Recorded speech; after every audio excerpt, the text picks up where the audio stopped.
동백림 사건.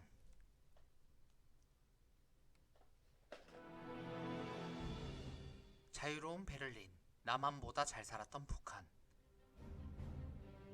1960년대 중반, 독일의 베를린. 당시 독일인들은 분단이 된 뒤에도 동서독을 자유롭게 왕래하고 있었다.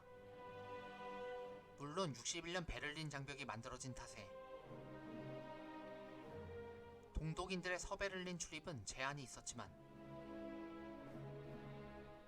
여전히 서독 출신들의 동베를린 출입은 자유로웠던 것이다. 그래서 당시 유럽에 나가 있던 유학생들이나 교민들은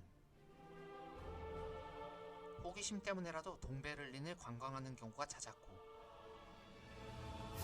이때 암암리에 북한 출신들의 집이나 북한 대사관에 들리기도 했었다. 당시 유럽에는 유학생들도 여럿 있었고, 67년까지 독일에 파견된 간호사와 광부의 수가 약 4,700명이나 됐다. 광부들의 대다수는 고졸 이상의 고학력자들이었기 때문에 육체 노동에 익숙치 않은 사람들이 대부분이었지만, 시건의 근무까지 하면서 수입의 3분의 1을 가족들에게 송금하곤 했었다. 이런 힘든 생활에서 북한은 막연한 동경과 호기심의 대상이었다. 잉? 북한이? 그땐 그랬다. 당시 유학생의 얘기다. 독일 사람들은 코리아라고 하면 노스인지 사우스인지 물어봤다. 그러면서 노스 코리아는 잘 살지만 사우스 코리아는 못 산다, 이런 말을 하곤 했다. 실제로 60년대 초반까지 북한은 놀라운 고도 성장으로 짧은 시간에 전후 폐허를 딛고 후진국을 벗어나고 있었다. 50년대 후반 북한의 연평균 경제 성장률은 무려 20%에 육박했어.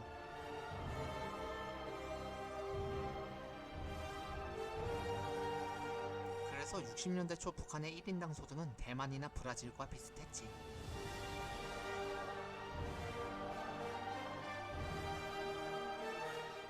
당시 영국의 저명한 경제학자인 조안 로빈슨 여사가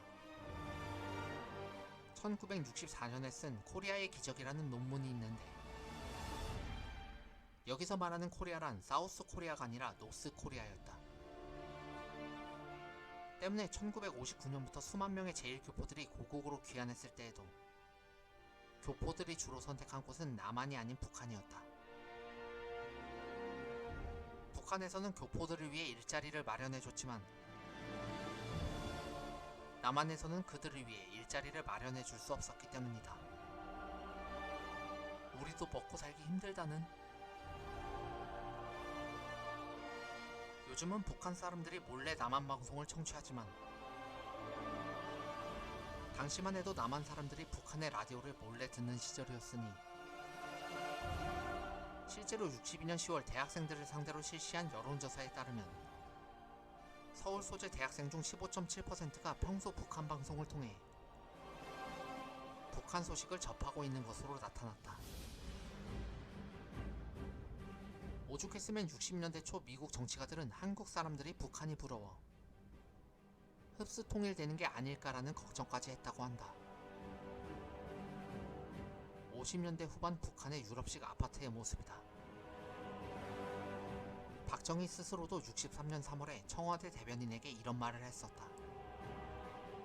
박정희는 흥분된 표정으로 손가락으로 짚어가며 메모지를 읽어나갔다.